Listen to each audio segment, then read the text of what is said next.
I guess what I want to really drill home is I just don't understand how in the beginning part, first quarter of 2017, people don't realize that if they're not producing written words, audio, or video content for these 15 platforms, SoundCloud, Spotify, iTunes, those places for podcasting, right? You know, Facebook and YouTube for video, and Instagram and Twitter and Snapchat for pictures and short form video. I don't understand how people think they're relevant. Right. Like, and by the way, I think email is still the killer app. I think the phone's incredible, but they're declining in our attention. I have not responded to a bulk or even a one-on-one sales pitch in email or phone form in a decade. A stunning amount of people behind that camera right now are not gonna be successful in sales because they're not willing to work hard enough. They love the automation. They love all these tools. The problem is, if you have the greatest hammer and the greatest screwdriver and the greatest wrench, the greatest, in front of you, if you don't use them properly, you will lose. Right. If there's a nail that I have to put in that ground, but I take the wrench and I hit it when the hammer was right there, it still comes down to the practitioner. And you have to be good at your craft, and you have to love if you don't love sales, if you don't love it, you have no chance. Because it's so hard, it's so painful, there's so much rejection. Right.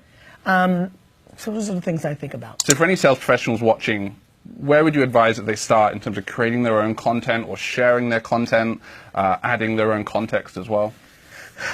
Before I go directly into the tactics of should you make a video, should you do a written blog post, or should you do a podcast, you have to reverse engineer who you're trying to get to. Right. So I think the number one rule of salespeople is to listen. Know your audience. Know what they did. If you see an M&A just happen, if you see layoffs just happening, if you see one of their, if I see Burger King doing something, I'm thinking, what does McDonald's think of this?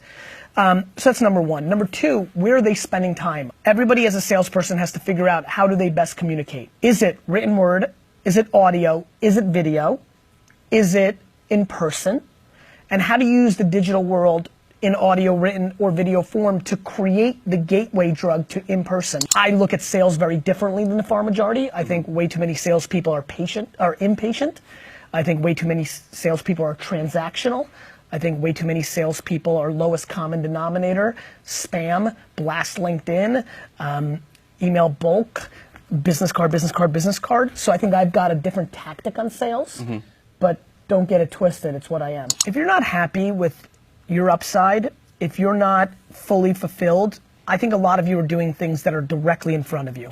Numbers that they put in front of you, you're trying to achieve that because you have a beach house you want to buy or go on that vacation. Sales is a funny game if you work in a big company. They manipulate numbers to create your actions. I believe that the best salespeople are doing things in a different way.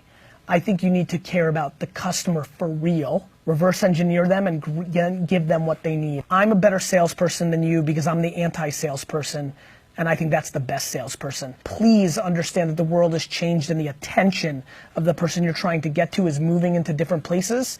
And this big one, stop complaining. A great salesperson shuts their mouth and she goes to work every day and tries to bring value to the end user and is patient and over time wins the marathon of sales. Put yourself in that position.